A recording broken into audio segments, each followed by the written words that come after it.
Winner, winner, chicken dinner. I've got chicken, 3 delicious ways. Hey lovelies, welcome back to another episode of Dinner Made Easy, which of course, as the name suggests, is all about making dinner in your house a little easier. Today I am doing that with 3 delicious new chicken ideas that I think you're really going to enjoy, starting with an amazingly rich and hearty and flavorful chicken paprikash. Now, chicken paprikash is a classic Hungarian dish.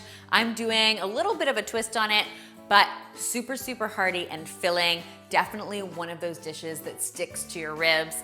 Today, we are going to be making it with some chicken legs. Often you'll see chicken paprikash made with some chopped chicken breast. I'm using drumsticks today just to switch things up and because they are a really affordable cut, so great for weeknight cooking. I'm just going to season them up with some salt and pepper, as you know I love to do. Once my chicken is nice and seasoned, I'll go ahead and get some oil in a nice wide bottom skillet.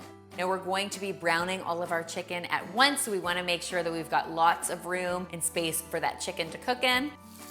While our chicken is upside down, always a good idea to season the underside. After just a few minutes, you're gonna have some nice golden brown chicken. We want to make sure that we get these brown on all sides. Next, I'll transfer that chicken to a plate and set it aside while I get to work on cooking up some veggies in my pan. To do this, I'm going to add a few tablespoons of butter into the same pan, just because butter always imparts a lot of beautiful flavor. To that, I'm going to add some sliced onion and some red bell pepper. I'll cook those for 3 to 4 minutes until they start to soften up, and then it will be time to go ahead and add some minced garlic to the pan. As I'm sure you can imagine, it smells amazing in here and there's a ton of flavor developing. So a lot of good is happening in a very short period of time. Next, I'll add some flour to my pan. I'll let this cook up for between 30 seconds and a minute, making sure I'm stirring it constantly. The flour is going to actually work to thicken up the sauce that we're going to be making in the pan, but it's always nice to fry your flour first before adding any additional liquid to the pan. That way you sort of cook off any of that really floury taste. After just a minute or so, we can go ahead and add some chicken broth to the pan. And with that chicken broth is the secret ingredient in any paprikash. This is Hungarian sweet paprika. Now you can use any kind of paprika, but if you want to keep things on the authentic side, then you want to stick with the real stuff. I'll give all this yumminess a stir, and once it's well combined and starting to thicken up, I'm going to transfer my chicken back into my pan. It's important to note that our chicken drums, even though they're golden on the outside, are not yet cooked through on the inside, so we need to give them some time to get cooked. I'm going to pop a lid on this pan and let our chicken drums cook up in all of that sauciness for between 8 and 10 minutes, or until our chicken reaches an internal temperature of 165 degrees Fahrenheit. At that point, we can stir in our finishing touches, which are basically some sour cream and some freshly chopped parsley. This is like one of those really classic hearty stick to your rib dishes. The kitchen smells amazing and I just know it's going to be so rich and hearty and saucy and incredible. Traditionally, chicken paprikash is served over egg noodles, so that's what I'm doing today, but you always have the option to serve it over some mashed potatoes or some rice if you wanted to, or you can always serve it as is and then sop up all of that saucy goodness with some crusty French bread. That is also an excellent way to enjoy it.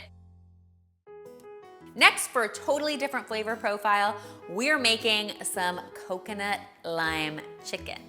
You put the lime in the coconut and put it in the pan. Does anyone know that song? Dating myself all through this video. Okay. For this delicious recipe, we're going to be starting with some boneless, skinless chicken breasts. I am going to start by seasoning up my chicken breast liberally with some salt and some pepper before I turn my attention to the stove, where I am going to be melting some coconut oil over medium-high heat. Once our coconut oil is nice and heated up, we can go ahead and get our chicken into the pan, top side down, and then we'll season up the underside with some salt and pepper. Going to let my chicken cook until it becomes nice and golden on one side, so about 5 minutes or so.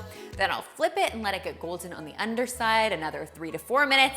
Then we will remove this chicken from the pan, set it aside on a plate while we get to work on mixing up our tasty coconut sauce. To do that, I'm going to start by sauteing some onions in my pan. Once that onion is nice and soft, I'll add some minced garlic. And then, very important, but optional if you're not a fan of the heat, some chili. We're gonna give these two things maybe 30 seconds or so to get all hot and bothered. And then it is time to go ahead and add our coconut milk. So I'm using full fat coconut milk in this recipe. You can use light if you want to. I'm also going to be adding some honey to this. And then, of course, it wouldn't be coconut lime chicken if it didn't have some lime in it. So I'm gonna get in here with a little bit of lime zest, a lot of lime zest actually, and then I'm gonna add the lime juice as well. We're gonna bring this mixture to a simmer, and then we're going to return our chicken back into the pan. That is how it's going to finish cooking in all of this coconut limey deliciousness. I always recommend flipping your chicken a few times in the sauce so it gets well coated.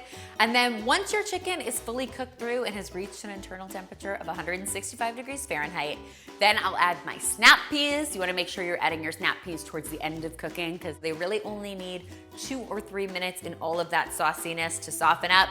But I really think that they are an excellent addition to this dish. I like serving this tastiness over a bed of white rice. Do not let all that sauciness go to waste.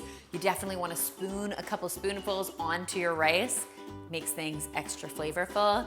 And there you go, guys. Dinner is served. My final recipe today is by far the one I am most excited about, but also the one that I'm saddest about. We're making some rustic roasted garlic chicken with a blue cheese cream sauce. Unfortunately, as a pregnant woman, I'm technically not allowed to eat anything with blue cheese. My team is rejoicing behind the camera because that means more for them, but I'm gonna have to sit this one out. Sadly, I don't think you should though, because let me tell you, this stuff smells incredible and I'm so excited about this recipe. Now this recipe actually comes together in 3 parts. The first thing I'm going to do is to prepare my chicken breast for roasting. I am using some chicken breast that's got the bone in and the skin on. I really think it adds to that rustic flavor. You could use boneless, skinless chicken breast if you wanted to, but I prefer to use the kind with the skin on because then it gets nice and crisp and golden while it's roasting away in the oven. I should mention, these are the most enormous chicken breasts I've ever seen. This is what was available at my grocery store. Usually the ones I buy are maybe like half the size of this. So this is a lot of chicken. So it's gonna take just a little longer than usual to cook, but your chicken should not take this long to cook.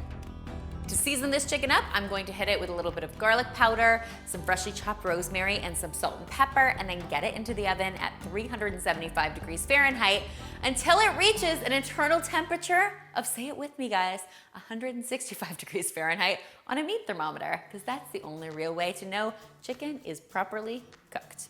Now, while that chicken is cooking away, we are going to fire up some greens. I have a skillet heating up on the stove. To that, I'm going to add a little bit of butter. Once that butter is frothy and nice and melted, I'll go ahead and add some minced garlic to that. And then once that garlic becomes fragrant, after just about 30 seconds, I am going to pile in some baby spinach. And when I say pile, I mean pile because this is probably like 6 cups maybe, is going to basically wilt down to maybe a cup and a half. While that's continuing its wilt down, of course, we're gonna do what we do and hit it with some salt and pepper. And then it will be ready to be transferred to a bowl, and we'll turn our attention to the final step in this recipe, which is mixing up this incredible blue cheese sauce. I've got my skillet heating up over medium-high heat. To that, I am going to add a lot of butter. I'm gonna let that butter melt down until it's nice and delicious and frothy, and then I'm going to go ahead and add some flour to this. Our flour is going to help work as a thickener, very similar to our first recipe. We want to create something called a roux, which is basically just butter and flour mixed together.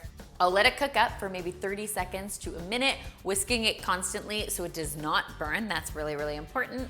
And then I'll go ahead and add some chicken broth to my pan. I'm going to let that chicken broth come to a simmer, stirring it constantly as it starts to thicken up with that flour. And then I'm going to do the magical part. I'm adding in a whole lot of crumbled blue cheese into my pan.